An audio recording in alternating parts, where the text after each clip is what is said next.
Ang kwento na ito ay tungkol sa mga tinatawag na spirit summoners. Nagsimula ang kwento nang maghanda na si Aji para sa kanyang almusal. Nang matapos niya ang ramen na niluto niya ay naamoy ito ng isang spirit. Dito na nagpakita ang spirit na ito kay Aji na isang maladyosang babae. Sa gulat ni Aji ay nabitawan niya ang ramen at nang mapansin ito ng babae ay bigla itong lumiit at dali-daling sinalo ang ramen na kaagad din itong kinain. Nagpakilala ito na si Dora at sa takot ni Aji ay pinalabas niya ito ng bahay. Ngunit pagkabalik niya ng kusina ay nandito na naman ito at nilalantakan ang niluto niyang ramen. Muli niya itong itinapon sa bintana ngunit pagkaupo niya ay bigla itong lumitaw sa tabi niya. Akala ni Aji ay isa itong multo ngunit ayon kay Dora ay isa umano siyang summoned spirit. Dahil nagugutom pa ito ay inubos nito ang mga pagkain kahit ang laman ng ref ay hindi nakaligtas. Hindi na alam ni Aji ang kanyang gagawin dahil kahit anong gawin niya ay paulit-ulit lang itong bumabalik. Pinainom niya ito ng tsaa at dito na din sinabi ni Dora ang ibang impormasyon tungkol sa kanya kabilang na ang kanyang edad at ang complete form niya na ang magandang babae na unang nakita ni Aji. Dagdag pa ni Dora na hindi umano siya ang kusang nagpakita na lang kundi si Aji umano mismo ang nagsummon sa kanya mula sa kanyang pagkakatulog. Umalis na dito si Aji para pumasok at habang papunta siya ng eskwelahan ay sinusundan pa rin siya ni Dora. Nagawa ni Aji na matakasan si Dora ngunit habang nasa klase ay biglang nagpakita dito si Dora. Gusto ni Dora na isagawa na nila ang contract sa isa't isa at dito lang din napagtanto ni Aji na siya lang ang nakakakita kay Dora. Nang makatulog si Dora ay dali-daling lumabas ng silid si Aji para takasan ito. Habang naglalakad siya sa labas ay nilapitan siya ng isang babae para magbigay ng sulat sa kanya. Ngunit biglang nagpakita dito si Dora kaya nagalit na si Aji. Dahil hindi nakikita ng babae si Dora ay akala nito na siya ang pinapagalitan ni Aji kaya pagkasabi ni Aji na layuan siya ni Dora ay kaagad na nagtatakbo palayo ang babae habang umiiyak. Binilhan ni Aji si Dora ng maraming pagkain at hiniling dito na layuan na siya. Dito na nalungkot si Dora at sinabi kung ano ang mangyayari sa kanya sakaling hindi sila magkaroon ng contract ni Aji. Hiniling ni Dora na maglakad-lakad muna umano sila bago siya umalis. Habang naglalakad-lakad sila ay ipinakita ni Dora kay Aji kung ano ang kanyang mga nakikita. Dito ay ipinakita ni Dora ang mga dahilan ng mga nangyayari sa paligid. Ayon sa kanya na kahit sino umano ay may kakayahan na mag-summon ngunit karamihan sa mga tao ay hindi lang maintindihan ang mundo. Dahil dito ay iilan lang ang kayang ma-master ang kakayahan na ito at tinatawag silang summoners. Ipinakita ni Dora ang kayang gawin ni Aji sakaling maging ganap na summoner na si Aji. Dito na napapayag ni Dora si Aji na magkaroon sila ng contract. Matapos ang contract signing ay tuwang-tuwa dito si Dora. Sinakyan ni Dora si Aji katapos ay nagpalabas ito ng pakpak at lumipad sila. Dahil maraming enerhiya ang kinakailangan dito ay mabilis na naubusan ng enerhiya si Dora kaya nagutom ito at bumagsak sila. Habang ginagamot nila ang kanilang mga natamong pinsala ay biglang naputulan ng kuryente si Aji dahil nakalimutan nito na magbayad kaya ipinakita ni Dora ang kaya pang magawa ng isang summoner. Natanong ni Aji ang pinagmula ni Dora at naikwento nito ang naganap na digmaan hanggang sa pagkagising niya ay nakagapos na siya. Ngunit biglang napahiga si Dora at mabilis na nakatulog. Kinabukasan habang nanonood sila ng mga naglalaro ay may biglang umatake kay Dora na isa ding summoned spirit na si Luan at kinain siya nito. Nang mapansin na ito ni Aji ay kaagad na kumaripes sa pagtakbo si Luan. Habang hinahabol ito ni Aji ay bigla siyang hinarangan ng isang lalaki na kapatid pala ng babaeng nagbigay sa kanya ng sulat. Nagpakitang gilas ang babae kay Aji at biglang narinig ni Aji ang boses ni Dora. Mabilis na umalis dito si Aji para ipagpatuloy ang paghahanap kay Dora. Dahil sa mga naririnig ni Aji habang kinakausap si Dora ay nagkaroon siya ng ideya kung nasaan na sila Dora. Nang makarating siya sa lugar na ito ay sinabi niya kay Dora ang napagtanto niya. Ito ay kung pabayaan niya na lang umano si Dora na makuha ng iba ay magiging malaya na din siya sa wakas. Matapos itong marinig ni Dora ay nagalit ito bigla at pinagsusuntok ang tiyan ni Luan dahilan para makita na sila ni Aji at magawa na din ni Dora na makalabas dito. Binugbog ni Dora si Luan ngunit nagawa nitong makatakas papunta sa isang magandang babae sa di kalayuan na si Hana na siyang summoner niya. Dahil sa pang-aasar ni Luan kay Dora ay lalapitan na sana sila ni Dora ngunit tumalikod na si Hana para umalis. Nang aatakihin na ito ni Dora ay bigla na lang silang naglaho. Napansin ni Aji ang hikaw ni Hana na kapareho ng logo ng kanilang eskwelahan. Sigurado siya na miyembro ito ng isang mayamang pamilya at alam niyang magkakaproblema siya kung kalabanin niya ito. At hindi lang din doon dahil nararamdaman niya na malakas ito dahil malayang nakakagalaw ang summoned spirit nito kahit malayo ito sa kanya. Kinausap ni Hana at Luan ang isang matanda na si Halen na lolo ni Hana. Sinabihan sila na hindi mag-aalinlangan na gamitin ang buo nilang lakas dahil kailangan umanong makita nila ang buong kakayahan nila Aji. Kaagad na umalis dito sila Hana at Luan para puntahan si Aji. Habang papunta sila sa silid nila Aji ay pinagtitinginan siya ng mga estudyante dahil sa ganda niya. Dumiretso sila sa upuan ni Aji at nagbigay siya ng sobre na may kasamang rosas na itim. Kaagad na binuksan ng mga kaklase ni Aji ang sobre at nakasaad sa sulat na magkita sila sa may kagubatan katapos ng klase. Nang matapos ang klase at papunta na si Aji sa kagubatan ay sinusundan siya ng kanyang mga kaklase dahil akala ng mga ito ay magtatapat si Hana kay Aji. Ngunit nabulabog sila ng mga tangkay kaya hindi na nila nasundan pa si Aji. Nang wala nang madaanan si Aji ay nagulat siya ng kusang lumikha ng daan ng mga puno. Sa di kalayuan ay nakita nila si Hana na pinagmamasdan ang mga rosas. Sinabihan si Aji ni Luan na isuko nito sa kanila si Dora. Nang hindi pumayag dito si Aji ay hinagisan siya ni Hana ng rosas. Nag-iba ng anyo si Luan at ginamit siya ni Hana para atikihin sila Aji.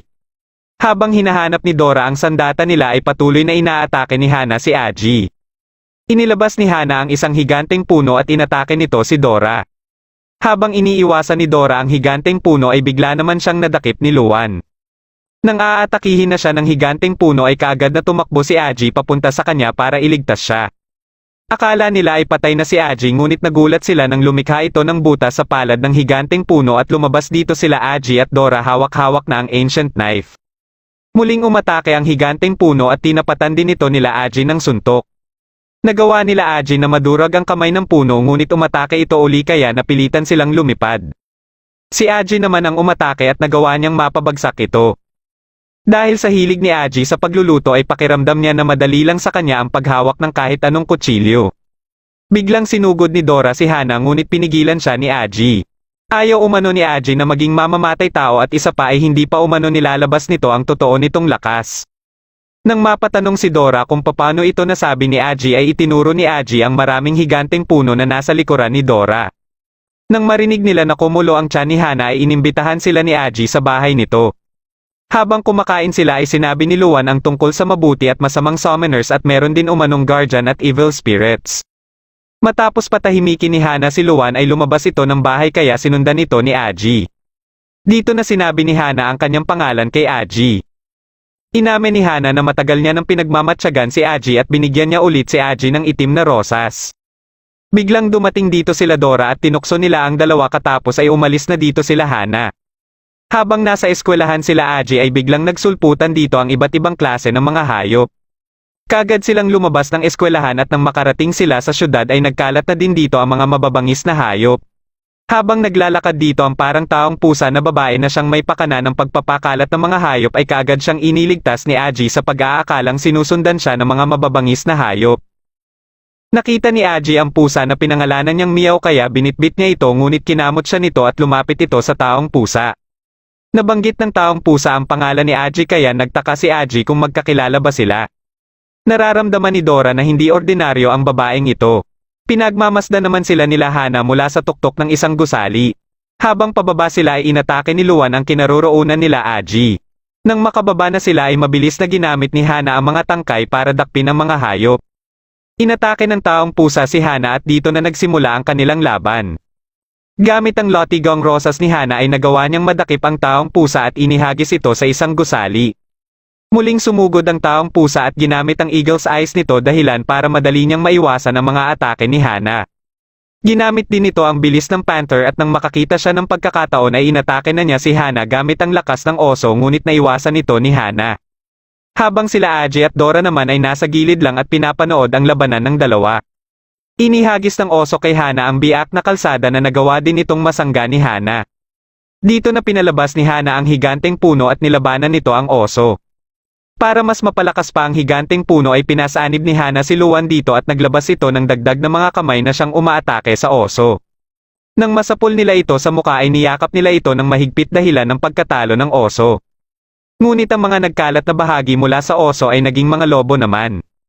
Inatake ng mga ito ng sabay ang higanteng puno at pinagkakagat ito. Sa bawat pinsalang natatamo ng puno ay yun din ang natatamo ni Hana. Ginamit ni Hana ang burst form ng puno kaya nagsitilapon ang mga lobo. Gamit ang form na ito ay mabilis nilang natalo ang mga lobo. Napansin ni Aji si Meow na nahihirapan at marami ng pinsalang natamo. Mula sa nagkalat na bahagi ng lobo ay bigla itong nag-anyong ahas at mabilis na inatake ang higanteng puno. Matapos maputol ng ahas ang isang kamay ng puno ay nagawa ng puno na matanggal ang ahas. Nararamdaman na ni Aji na ikakamitay pareho ng dalawa kung magpatuloy pa ang labanan ng mga ito. Nang pasugod na pareho ang ahas at ang puno ay humingi si Aji ng kadena kay Dora at matagumpay nilang napigilan pareho ang dalawa. Nakiusap si Aji sa magkatunggali na itigil na ang labanan nila. Nalaman ni Aji na ang pusa na si Meow ang summoner at ang taong pusa ang summoned spirit. Habang ginagamot ni Aji ang mga sugat ni Meow ay naalala ni Meow ang unang araw ng pagkikita nila ni Aji. Dahil gusto ni Luan na kunin si Meow ay tumanggi dito si Aji at siya muna umano ang mangangalaga kay Meow hanggat nagpapagaling pa ito. Lalapitan na sana ni Luan sila Aji ngunit hinarangan siya ni Dora. Wala nang nagawa dito sila Hana kundi umalis na lang. Dinala ni Aji si Meow sa bahay niya at dito lang niya mas naunawaan ang pagiging summoner din ng mga hayop. Binanggit ni Meow ang mga kilala niyang mga summoner ng mga hayop na sila Mammoth, Turtle at Skunk. Dito na nasali ang kapatid niya na matagal niya nang hinahanap. Habang pinag-uusapan nila ang kapatid ni Meow ay hindi nila alam na nasa labas na pala ito ng bahay at pinagmamatsyagan sila. Kinabukasan ng hapon habang nagpapahinga si Aji ay may biglang bumisita sa kanila. Pagkabukas ni Aji ng pinto ay nakita niya ang kakaibang mga nilalang na magkakapareho ang muka. Sinabihan siya na iniimbitahan umano siya ng kanilang master sa bahay nito. Nang tumanggi dito si Aji ay kaagad na nagpalabas sa mga ito ng iba't ibang klase ng mga sandata. Dahil dito ay wala nang nagawa sila Aji kundi sumama na lang sa kanila. Dinala sila sa isang mansyon at sinalubong sila dito nila Hana. Habang papunta na sila sa mansyon ay nakita nila dito ang iba't ibang klase ng mga summoned spirit na nagtatrabaho sa paligid ng mansyon. Hindi nila namamalayan na pinagmamatsyagan pala sila gamit ang isang uwak. Nang makapasok na sila sa mansyon ay nakita nila ang isang malaking estatwa na sinasabing legendary leader of Watchers. Habang paakyat na sila ay may narinig si Aji na boses ng isang babae. Tinitigan niya ang estatwa at bigla siyang napunta sa isang malawak na lugar. Nakita niya dito ang babae na tumatawag sa kanya sa tabi ng isang malaking puno. Kumakawi ito sa kanya at nang lalapitan na niya ito ay nagising siya bigla. Nagpatuloy sila papunta sa silid kung saan naghihintay si Halen. Ito ang summoner ng mga summoned spirits dito at kilala din itong negosyante. Ayon kay Dora ay parang ordinaryong tao lang si Halen ngunit nang pinapaupo na sila nito ay bigla silang nakaramdam ng matinding aura kaya napaupo sila bigla. Inumpisahan ni Halen na ipaliwanag ang dalawang klase ng summoners. Ang isang klase ay pinagkalooban ng kapangyarihan ng kalikasan at nagpapanatili ng balanse sa mundo ay tinatawag na Watchers. Habang ang isa naman ay siyang mga pumapatay, nagsisimula ng kaguluhan at sumusubok na sakupin ang buong mundo ay tinatawag na Destroyers. Nagulat si Aji nang mabanggit ni Halen ang tungkol sa nakaraan niya. Alam din ni Halen ang tungkol sa pagbabago ni Aji ng kulay ng buhok para itago ang totoong kulay nito. Pati ang pagtatago ni Aji ng litrato ng kanyang mga magulang sa kanyang wallet ay alam din nito. At hindi din umano nagkataon lang ang lahat na dahil lang sa Roman ay magagawa na nitong mapalabas si Dora. Kahit ang pinagmulan ng kanyang mga magulang at kung ano talaga sila ay walang masyadong alam si Aji. Natanong ni Halen kung hindi ba nagtataka dito si Aji at ano ang mga koneksyon ng kanyang mga nabanggit sa kanya. Biglang sumali sa usapan si Dora at ipinakita ang laman ng wallet ni Aji. Nakita nila dito ang isang litrato kung saan bata pa si Aji na may dilaw na buhok kasama ang mga magulang nito. Dito na din sinabi ni Halen ang tungkol sa kapatid ni Meow na kasalukuyan na umanong pinaghahanap na kriminal at miyembro ng Destroyer Terror Assassination Squad.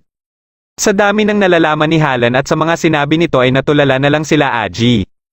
Inalok nito sila Aji na manatili muna sa mansyon para masagot ang mga katanungan sa isipan ni Aji. Nang mabanggit ni Dora ang tungkol sa pag-aaral ni Aji ay natawa dito si Halen at sinabi na hindi na ito kailangan pa dahil siya umano ang principal nila. Habang kumakain sila ay may biglang umatake sa kanila na kaagad pinigilan ni Halen. Napag-alaman nila na isa itong miyembro ng Destroyers na Stone Man. Nilabanan ito ni Halen at sa lakas at bilis ni Halen ay palagi niyang natatamaan ang kalaban. Ngunit nagpalabas ng matinding kapangyarihan ang kalaban dahilan para mawasak ang itaas na bahagi ng mansyon. Inutusan ni Halen sila Hana na umalis sa lugar at inatasan din niya ito na protektahan si Aji. Pagka-atake ng kalaban ay mabilis na umalis sa mansyon sila Hana. Nagulat sila nang makita na nawasak na din ang buong paligid ng mansyon. Nagpakita dito ang isa pang miyembro ng Destroyers na si Yang at pinagbabaril ang mga summoned spirits. Sa galit ni Hana ay kaagad niyang inatake si Yang ngunit nailagan lang itong lahat ni Yang at pinasabugan din sila nito. Habang patuloy na naglalaban sila Hana at ni Yang ay nakita ni Miao ang kanyang kapatid.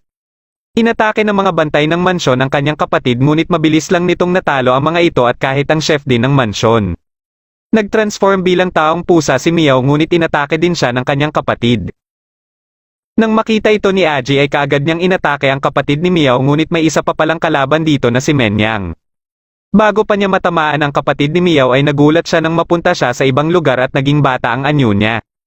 Nakita niya muli dito ang malaking puno at nasa likod naman niya ang kanyang ina na niyakap siya. Biglang nag-iba ang buong paligid at pati na din ang hitsura ng kanyang ina. Pilit siyang ginigising ni Dora ngunit hindi pa rin siya magising. Habang sa taas ng mansyon ay patuloy pa rin ang pambubugbog ni Halan sa Stoneman. Inilabas na din ni Hana ang higanteng puno ngunit naiwasan lang niyang ang atake nito. Dito na umatake kay Hana ang isa pang kalaban na si Hamiko dahilan para magtamo ito ng mga pinsala. Muli itong umatake at dahil sa panghihina ni Hana ay hindi niya na ito napigilan pa. Nakita ito ni Halan kaya kaagad niyang pinagaling si Hana. Sinamantala ito ng kalaban ni Halan at umatake ito sa kanya. Habang abala pa ang dalawang kamay ni Halan ay umatake naman ang kapatid ni Miao na hindi na nasangga ni Halan. Sinundan pa ito ni Yang at binaril niya si Halan sa noo. Dito na nagpalabas ng matinding kapangyarihan si Halan at may lumabas na parang halimaw. Sinubukan itong atikihin ng kapatid ni Miao ngunit tinapatan lang ito ni Halan at sa sobrang lakas nito ay naluso na lang ang mga nadaanan nito. Nagawa pang makaligtas dito ng kapatid ni Miao at pinagmamasdan nilang lahat ang matinding kapangyarihan ni Halan. Nagpakita na dito ang pinuno ng mga kalaban na si Wanzin na kaagad ding inatake ni Halan ngunit nasanggalang ito ni Wanzin. Parang hinihigop lang nito ang kapangyarihan ni Halan hanggang sa maubos ito at dito na niya pinatay si Halan. Pagkaalis nila dito ay sabay ding nawala ang malaking parte ng mansyon. Sa pagkasira ng buong mansyon ay namalagi muna sila sa bahay ni Aji at dito na din nila pinapagaling si Hana. Habang pinapanood ni Dora ang balita sa nangyari sa mansyon ay hindi nito maiwasan na mainis at gustong makapaghiganti kaagad. Pumasok dito si Miao na hindi alam paano maghihiganti dahil kalaban na niya ang kapatid niya. Alam naman ni Aji na hindi pa nila makakayang talunin ang mga kalaban sa taglay nilang lakas sa ngayon. Plano niya na mangalap muna ng impormasyon tungkol sa mga ito at magplano ng maayos. Ipinakita niya ang isang video na nakita niya online kung saan makikita dito ang labanan na naganap sa mansyon. May kutob siya na posibleng isa ding summoner ang taong kumuha at nag-upload ng video. Alam niyang makakatulong ang mga video ng labanan para makakuha sila ng impormasyon tungkol sa mga umatake sa kanila kaya balak niyang hanapin ang taong ito. Dahil gaganapin sa araw din na ito ang book signing ng taong ito ay sasamantalahin na nila ang pagkakataon na ito para makaharap ang taong ito. Kasama si Dora at Miao ay umalis sila ng bahay para puntahan ang hinahanap nila habang may iwan naman si Luan para bantayan si Hana. Papunta na din sa pagdadausan ng book signing ang hinahanap nilang tao na si Stan. Gamit ang cellphone ni Stan ay kaya nitong makontrol ang iba't ibang device na gusto niyang kontrolin. Ilang minuto pagkaumpisa ng book signing ni Stan ay dumating na din dito sila Aji. Nagpanggap si Aji na bibili ng comic book ni Stan ngunit ilang minuto lang matapos magbayad ni Aji ay nakilala siya kaagad ni Stan. Alam ni Stan na may kailangan sa kanya si Aji at kahit si Dora at Miao ay nakita din nito. Tinanong siya ni Aji kung ano ang abilidad niya at sumagot naman kaagad siya na magaling umano siya sa cellphone ngunit hindi namangha dito sila Dora at Miao. Nagulat sila Aji nang sabihin ni Stan na hindi lang 5 kundi 7 miyembro umano ng Destroyers ang umatake sa mansyon. Biglang inagaw ni Dora ang cellphone ni Stan at tinuruan siya kung paano gamitin ito. Biglang nagbigay ng babala ang cellphone at napansin kaagad ni Miao na may papalapit na atake kaya nailagan pa nila ito. Nakita kaagad sa cellphone na may mga papalapit sa kanila. Dahil alam ni Stan na siya ang punteriya ng mga papalapit sa kanila ay dali-dali siyang tumakbo. Sinundan siya nila Aji sapagkat kailangan siya nila Aji. Mabilis na nakalapit sa kanila ang mga humahabol sa kanila na mga robot pala. Inabisuhan ni Stan sila Aji na tumalon at sinalo sila ng sasakyan ni Stan. Gamit na naman ang cellphone ni Stan ay dito niya kinokontrol ang sasakyan. Alam ni Stan na galing ang mga robot sa Destroyers dahil sa logo nito. Dito niya na sinabi kung bakit siya pinupunteriya ng mga ito at dahil ito sa pagtatangka niyang i-hack ang server ng headquarters ng Destroyers. Nagpa siya sila Dora at Miao na gantihan ang mga atake ng mga mechanical spirits. Ngunit iniiwasan lang ng mga ito ang kanilang mga atake. Ginamit ni Stan ang kuryente para atikihin ang isa dito na mabilis tinablan. Habang patuloy silang inaatake ng tatlong natira ay gumawa si Aji ng Holy Shield. Nagpalabas ang mga ito ng mga missiles at pinunterya ang unahang bahagi ng kalsada dahilan para mahulog sila. Nang tinututukan na sila ng mga robot ay nagawa ni Stan na makontrol ang isang truck sa di kalayuan na kaagad inatake ang mga robot. Ngunit pinasabog ito ng mga robot at mula sa nagkalat na parte ng truck ay ginawa din itong robot ni Stan. Sa laki ng agwat sa lakas ng robot ni Stan at sa mga mechanical spirits ay mabilis lang nitong naubos ang mga mechanical spirits. Dahil sa tagas sa tangke nito ay unti-unti naman itong nagliyab at sumabog kaya tumilapon si Stan. Nang nilapitan nila Aji si Stan ay nalaman nila na peke lang pala ang buhok nito at isa din itong lalaki. Kahit gayon pa man ay inalok pa din siya ni Aji na makipagtulungan sa kanila para talunin ang destroyers. Isinakay sila ni Stan sa sasakyan na tinuturing niyang tahanan. Ipinakita niya dito ang mapa kung saan makikita ang mga summoners. Kulay berde ang mga may potential na maging summoner habang kulay pula naman ang mga destroyers. Habang patagal ng patagal ay nagiging kulay pula na din ang mga may potential na ibig sabihin ay sumali na ang mga ito na maging miyembro din ng destroyers. Ipinakita din niya ang petsa kung kailan sinalakay ng mga destroyers ang mansyon nila Hana at makikita dito na 7 miyembro ang nasa lugar sa mga oras na iyon. Napansin din nila dito ang maraming summoned spirits na nagkakalat sa mansyon. Ipinakita niya ang datos kung kailan nag-umpisang biglang tumaas ang bilang ng summoning phenomenon. Simula din ng araw na ito ay mas gumalaw na ang mga destroyers at parang nagising ang lahat ng mga summoned spirits. Naalala ni Aji na ito din ang araw kung kailan unang nagpakita sa kanya si Dora. Binalikan nila ang mansyon nila Hana at ipinakita ni Stan dito ang sinasabi niyang pwesto ng 7 destroyers na umatake sa kanila at isa dito ay ang kumontrol sa pag-iisip ni Aji. Nilapitan nila ang malaking butas na nalikha katapos umalis dito ang mga destroyers. Pagkababa nila dito ay ipinakita ni Stan ang maraming sealed summoned spirits na nakolekta ng pamilya nila Hana bilang isa sa tungkulin ng isang Watchers. Para kay Stan ay si Hala na ang pinakamalakas na full attributed summoner na kilala niya at naniniwala siya na kung hindi lang ito pinagtulungan ay buhay pa ito ngayon. May nakita si Aji na parte ng katawan ng Stone Man na nakalaban ni Halen. Inamoy ito ni Miao at naamoy niya ang bulaklak na Manjushur. Ayon kay Aji ay bihira lang ang bulaklak na ito at isang lugar lang na malapit sa syudad ng Maple Grove ang meron nito. Hinanap ito ni Stan at nakita niya ang Stone Forest na 300 kilometro ang layo mula sa Maple Grove City. May na-detect din dito na spiritual energy 5 oras lang ang nakakaraan kaya posibleng pumunta dito ang Stone Man. Naisip ni Aji na bihira lang ang pagkakataon na ito kaya nagpa siya sila na puntahan ang Stone Forest. Habang nasa sasakyan sila at kumakain ay naikwento ni Aji ang nakaraan niya nang iwan siya ng kanyang mga magulang. Natanong naman ni Miao ang nakaraan ni Dora ngunit walang masyadong maalala si Dora. Dahil nagsagawa si Stan ng pag-scan sa katawan ni Dora ay nakita niya ang kristal sa loob nito na pinalilibutan ng kadena. Kaya hindi nawala ang memorya ni Dora kundi sinil lang umano ito. Nang makarating sila sa Stone Forest ay nakita din kaagad nila dito ang mga bulaklak at may isang bahay sa gitna. Biglang nakaramdam si Miao na may papalabas sa bahay kaya nagtago sila kaagad. Lumabas dito ang isang lalaki na si Modo at sinimulan kaagad ni Stan na kumpirmahin kung ito nga ang Stone Man. Habang hindi pa ito nakukumpleto ni Stan ay pinagmasdan lang muna nila ito. Makalipas ang ilang minuto ay biglang nakakita si Dora ng daga kaya nagsisigaw ito sa gulat. Dito na nagpa siya si Aji na magpakita na lang kay Modo at isinama niya si Dora. Pagkalapit nila kay Modo ay nagulat si Aji na tanging siya lang ang nakikita nito. Napag-usapan nila kung ano ang nangyari sa lugar na ito at kung bakit madaming bulaklak dito. Naramdaman ni Miao na may paparating na bagyo at dito na parang hindi mapakali si Modo habang pinagmamasdan ang mga bulaklak na unti-unting nililipad ng hangin. Ilang sandali lang ay nagwala na si Modo at pilit na pinipigilan ang mga nagsisiliparan ng mga bulaklak. Nang makumpleto na si Stan ay nakumpirma nila na ito nga ang Stone Man. Kagad nila itong ipinaalam kina Aji habang pasugad sila kay Modo ngunit huli na ang lahat. Unti-unting nag-transform si Modo bilang Stone Man. Inatake nito sila Aji kaya napagamit si Aji ng shield ngunit nawasak kaagad ito sa lakas ng atake ng Stone Man. Kahit pinagtutulungan na nila ito ay hindi umuubra ang kanilang mga atake sa kunat ng balat nito.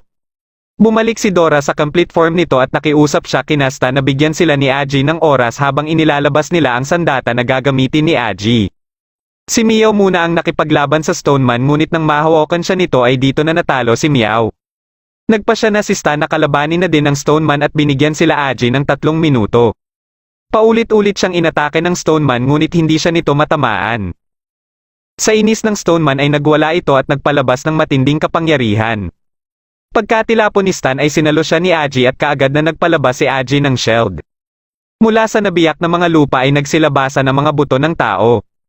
Dahil sa iba-iba ang may-ari nito kaya naisip nila na ito ang mga mamamayan ng lugar. Umatake muli ang Stoneman ngunit madali lang itong napigilan ni Aji.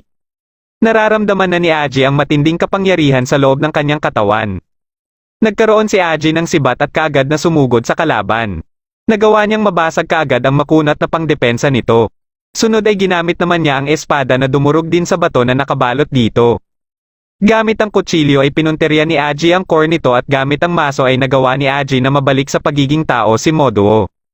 Papatayin na sana nila si Moduo ngunit nakiusap ito na wag itong gagawin dahil babalik umano ang evil spirit sa loob ng katawan niya. Dito na naikwento ni Moduo ang lahat simula nang ipanganak siya hanggang sa mapalabas niya ang totoo niyang kapangyarihan matapos mamatay si Iwan na siyang nag-iisang tao na pinagtanggol siya. Sa galit niya ay pinatay niya lahat ng mamamayan sa kanilang nayon. Bigla siyang nakaramdam ng kakaiba sa kanyang katawan at na-detect ng cellphone ni Stan ang matinding espiritual na enerhiya. Nalaman naman ni Wanzin ang nangyari kay Moduo kaya nagpatawag ito ng pagtitipon. Muling inalala ni Menyang ang araw na iniligtas nila si Moduo mula sa paghihirap nito matapos ang pangyayari sa nayon. Alam nila na kung masira ang kadena na nilagay nila kay Moduo ay lalabas ang evil spirit dito. Nang tuluyan ng magpakita ang evil spirit ay nalaman din ni Stan na patay na si Moduo. Pinagtulungan nila ang evil spirit ngunit walang silbi lahat ng atake na ginagawa nila dito. Nagawa ng evil spirit na mapabagsak sila Miao at Stan. Sinubukan ni Aji na gamitin ang maso ngunit hindi ito umuubra sa kalaban hanggang sa madurog ito. Kahit ang sibat ay hindi pa din umubra dito kaya nakiusap siya kay Dora na lumikha sila ng malaking sandata at tatapusin nila ito sa isang atake lang. Pagka-atake ni Aji gamit ang malaking espada ay nadurag lang ito at napurohan pa siya ng suntok ng kalaban. Kaagad na nawala ng malay si Aji at kahit anong gising ni Dora dito ay hindi ito magising. Nanaginip si Aji na nasa harapan niya ang kristal na nasa loob ng katawan ni Dora. Muling umatake ang kalaban ng paulit-ulit at pilit itong pinipigilan ni Dora. Nang magawa nitong matamaan si Dora ay nahawakan naman ni Aji ang kristal dahilan para magising ang totoong katauhan ni Dora. Kaagad itong nagpaulan ng maraming espada kaya napadapa ang kalaban. Sunod ay nagbagsak ito ng napakalaking espada dahilan para matalo na ang evil spirit. Nasilayan ni Aji ang totoong anyo ni Dora ngunit pagkadilat niya muli ay nasa tabi na niya si Dora na ginigising siya. Sa pagkamatay ni Moduo ay alam ni Aji na hahanapin sila ng destroyers. Matapos nilang nagpaalam kay Moduo ay umalis na sila dito. Kinagabihan ay dumating naman dito ang mga miyembro ng destroyers. Nakita ni Wanzin kung sino-sino ang mga nakalaban ni Moduo. Habang nasa sasakyan sila at ginagamot ang mga sugat na natamo nila ay biglang nakasagap ng kalaban ng cellphone ni Stan. Lumitaw sa harapan ng sasakyan si Hamiko at hinati ang sasakyan. Katapos ay inatake naman sila ni Wanzin at habang tumitilapon sila ay binaril niyang sila Stan at Miao. Gamit ang kapangyarihan ni Lei ay hinati-hati nito ang katawan ni Aji. Nang mawala ng malay si Aji ay nagising siya sa isang lugar na may mga nagsisilutangan ng mga biyak na salamin. Biglang may nagsalita dito at ayon sa kanya ay nasa time crack umano siya. Nagpakita ito sa kanya at sinabi nito na patay na siya. Ipinakita din ito ang mga nangyari matapos siyang mamatay. Habang sinisisi ni Aji ang kanyang sarili sa pagkamatay nilang lahat ay tinanong siya ng lalaki na kung bibigyan siya umano nito ng 3 minuto ay magagawa ba niyang baguhin ang mga mangyayari. Dito na ipinakita ng lalaki ang hitsura niya at kaagad siyang nakilala ni Aji dahil ito pala ang ama niya. Sinabihan siya nito na hihintayin siya nito sa Demon Furnace. Nang muling magising si Aji ay nakabalik siya sa nakaraan ilang minuto bago sila atikihin ng destroyers. Kaagad siyang bumangon at sinabihan ng iba sa kailangan nilang gawin. Pagka-atake ni Hamiko ay wala na sa loob ng sasakyan sila Aji at may bomba din silang iniwan dito. Gamit ang ibang sasakyan ay mabilis na bumalik sila Aji sa bahay niya para sunduin sila Hana at Luan. Ngunit pagkadating nila sa bahay ay wala na dito sila Hana at may iniwan dito na sulat. Pagkalabas nila ng bahay ay nagawa ni Stan na makuha ang helicopter nila Hana at ito ang sinakyan nila habang tumetakas sa destroyers. Binuksan nila ang sulat ni Hana at nakasaad dito na maghihintay umano ito sa Demon Furnace kaya naalala ni Aji ang sinabi ng kanyang ama. Dahil hindi alam ni Aji ang Demon Furnace ay ipinaliwanag ito ni Stan. Ayon sa kanya ay dito umano nagsanay ang ibang summoner para maging ganap na summoner. Katulad ng ibang miyembro ng destroyers at pati na din ang lolo ni Hana. Gusto itong puntahan ni Stan ngunit hindi niya alam ang lokasyon nito. Nang mapansin ni Aji ang coordinate sa sulat ni Hana ay ipinakita niya ito kay Stan. Nakumpirma ito ng cellphone ni Stan at may 7,000 kilometro pa ang layo nito sa kanila. Napagdesisyonan nilang lahat na tumungo dito kaya nilagay na nila sa top speed ang helicopter. Ilang oras makalipas ay nakarating na sila sa pasukan papunta sa Demon Furnace. Matapos malampasan ang mga ito ay biglang may naramdaman na kakaiba si Aji sa paligid. Bigla silang inatake ni Hamiko dahilan para mawasak ang sinasakyan nila. Ginamit ni Stan ang kanyang cellphone para gawing robot ang nasirang helicopter. Habang nakasakay sa robot ay pinagtulungan nilang atikihin si Hamiko ngunit nakaiwas lang ito. Sunod na umatake sa kanila ay si Yang at tinadtad sila ng bala nito. Ginantihan nila ito ngunit madali lang nitong naiiwasan ang kanilang mga atake. Habang tinatadtad sila ng bala ay dumating naman dito ang kapatid ni Miao na kaagad inatake ni Aji. Ngunit nagkalat lang ito sa pagiging mga uwak at inatake ang kanilang robot. Dahil hindi na gumagana ang robot sa mga pinsala nito ay nahulog sila sa mismong isla ng Demon Furnace. Nagulat sila nang makita ang destroyers na papalapit na sa kanila. Biglang dumating dito ang isang administrator ng Demon Furnace na si Bonnie at pinaglalagyan sila ng pulang papel dahil umano sa mga violations nila sa isla. Tinutukan ito ng baril ni Yang ngunit hindi natinag dito si Bonnie. Sa halip ay sinermonan pa niya si Yang tungkol sa mga patakaran sa isla. Dahil galing na dito sila Wanzin at ang iba nilang miyembro ay nilapitan ito ni Bonnie at pinagsabihan din. Sa galit ni Hamiko ay tinutukan niya ng espada si Bonnie ngunit pinigilan siya ni Wanzin dahil nirerespeto umano si Bonnie sa Demon Furnace. Dahil dito ay nagpasya na lang sila na umalis ng isla. Sinabihan ni Bonnie sila Aji na maghihintay umano ito sa Sign-Up Plaza katapos ay umalis na ito. Habang naglalakad sila Aji papunta sa Sign-Up Plaza ay nakasalubong nila dito ang isang lalaki na nagpakilalang Lichod. Inalok sila nito na sumakay din sa sinasakyan nito at naikwento ni Lichod kung paano nabuo ang Demon Furnace o ang Furnace Island. Ito ay matapos umano magkasundo ang Watchers at Destroyers para wakasan ang walang tigil na digmaan. Ito din ang dahilan kaya ipinagbabawal ang labanan at patayan sa loob ng isla na ito. Parang nagsisilbi na umanong Olympic na mga summoners ang Demon Furnace. Nang makarating sila sa Sign-Up Plaza ay nakita din nila dito ang mga summoners na gustong makapasok ng arena. Para makapag-sign up ay kailangan nilang makapasa at makapasok kahit saan sa 4 na gate. Para makapasok sa gate 1 ay kailangan munang magbayad ng 2 million furnace coins. Dahil maraming pera si Stan ay nabayaran niya ito kaagad kaya nakapasok siya dito. Lumipat na lang sila Aji sa gate 2 kung saan tanging magagandang babae lang ang nakakapasa dito. Nag-transform si Dora sa complete form niya kaya nakapasa siya kaagad at isinama niya si Aji. Sinubukan din ni Miao na ipakita ang kanyang ganda ngunit hindi pa din siya pumasa dito. Kaya lumipat siya sa gate 3 kung saan sinusukat dito ang pisikal na lakas ng kalahok. Sa galit ni Miao ay sinira niya ang sukatan ng lakas at kaagad siyang nakapasa. Nang magkita-kita sila sa loob ay nakita nila si Lichod na galing sa gate 4. Ayon kay Lichod ay sinusukat umano sa gate 4 ang estado ng isang tao dahil nakakapasa lang dito ay mga kilalang tao, politiko o mga pinuno ng isang lugar. Hindi alam nila Aji na isa pala sa top 10 most wanted na kriminal si Lichod. Sinundo ni Bonnie ang lahat ng mga nakapasa at ipinaliwanag nito ang tungkol sa 100 palapag na pagdadaanan ng mga kalahok para makatapos dito. Nakarating sila sa unang palapag kung saan isa itong hotel para sa mga kalahok. Ipinaalam ni Bonnie na kinabukasan umano magaganap ang first knockout stage. Nakamoy sila Miao ng pagkain kaya kaagad nila itong pinuntahan ngunit para sa mga retakers ay alam nilang nagsisimula na ang pagsusulit dito. Habang naliligo sila Aji ay nakita nila sa TV si Hana na kinilalang MVP of the game at kasalukuyan ng nasa ika-11 palapag. Natuwa sila Aji at ang iba nang makita si Hana at mas nasabik pa sila. Pagsapit ng hating gabi habang nagpapahinga na sila Aji ay may biglang nagsilabasan ng mga matatalas na bagay sa mga pader ng kanilang silid.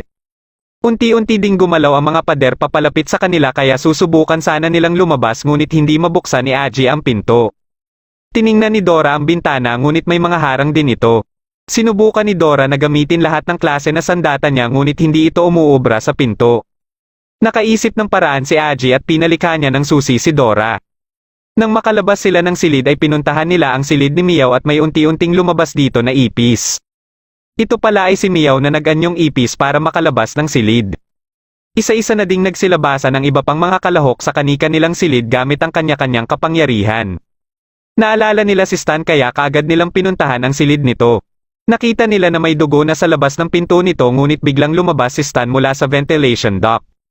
Biglang nag-anunsyo ang examiner ng unang palapag at sinabi nito na nag-umpisa na ang pagsubok. Dito na nila napagtanto na pagsapit ng hating gabi pala ang ibig sabihin ni Bonnie. Para makapasa dito ay kailangan lang nilang makalabas ng hotel. Dito na nagsilabasan ng iba't ibang klase ng patibong na nakakalat sa buong hotel. Marami kaagad sa mga kalahok ang nahulog sa mga patibong.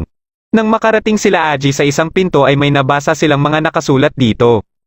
Nalilito sila kung ano ang paniniwalaan sa mga nakasulat ngunit nagpasya si Aji na sirain ang pinto na ito. Nang masira na nila ito ay nakita nila ang ibang kalahok at nasa gitna nito ang examiner na si Lino. Lahat ng nasa silid na ito ang siyang nakapasa sa unang pagsubok kaya binigyan sila ni Lino ng tag-iisang baul. Nang buksan nila ito ay madami ang nakatanggap ng mga kayamanan ngunit nang buksan na ni Stan ang baul niya ay naglalaman pala ito ng bomba. Ayon kay Lino ay ito umano ang tiket papunta sa pangalawang palapag kaya pinasabog niya na ito. Dahil dito ay nahulog silang lahat sa pangalawang palapag at sinalubong naman sila dito ni Bonnie na siyang examiner naman dito. Matapos sabihin ni Bonnie ang pagsubok dito na race ay binuksan na nito ang mga ilaw at dito lang nila nalaman na isa palang racetrack ang tinatayuan nila. Ayon kay Bonnie ay kailangan nilang makatapos ng 20 laps at ang unang 15 makakatapos ang siyang makakapasa dito. Dahil alam na ito ng mga retakers ay may nakahanda na sila para dito. Pagkaumpisa nila ay nanguna kaagad si Meow ngunit may isang animal summoner din na Squirrel Ninja ang nakahabol. Sumusunod naman sa kanila sila Aji at ang isang wizard. Ginamit naman ni Stan ang isang missile na ninakaw niya sa Pasipiko. Habang tumatagal ang paligsahan ay nag-umpisa na ang iba na maglaban-laban. Dahil dito ay unti-unti silang nabawasan hanggang sa 15 na lang ang natira sa kanila. Ayon kay Bonnie ay kailangan na lang nila na makarating sa finish line para malaman kung sino ang makakakuha ng first place. Habang sa base ng destroyers ay may inihahanda na sila Wanzin na bagong kakampi na ipapadala nila kina Aji.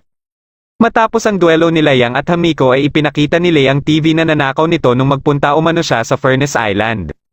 Nakita nila dito ang nagaganap na kompetisyon sa Demon Furnace. Nanguna sa race si Meow, sumunod naman sila Aji at pangatlo si Hero.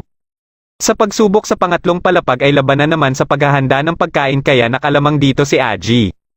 At sa apat na palapag ay karaoke naman kaya dito na pinagbabaril ni Yang ang TV. Dumating dito si Wanzin para ipakita ang bago nilang kasama na ipapadala kina Aji. Dahil hindi pa nakakasali sa Demon Furnace sila Yang, Hamiko at Lei ay nagpasya si Wanzin na pasamahin ang mga ito sa Demon Furnace. Nagbigay ng report si Bonnie sa mga pinuno tungkol sa Group 7 ng kasalukuyang season. Ipinakita nito ang 15 kalahok na nakaabot ng ika-5 palapag kung saan nandito din sila Aji. Ipinakita din nito ang 30,000 tons ng spiritual energy na nakolekta nila. Inatasan siya na dalhin na ito sa ika-100 palapag ng Demon Furnace. Pagkadating niya sa ika-100 palapag ay nakita dito ang Goddess Pandora na ayon kay Bonnie ay siyang pinagmulan ng mga spirits. Inialay niya dito ang dala niyang espiritual na enerhiya. Dito na nagtatapos ang pinakahuling episode ng The Last Summoner. Maraming salamat sa panunood at shoutout na din kina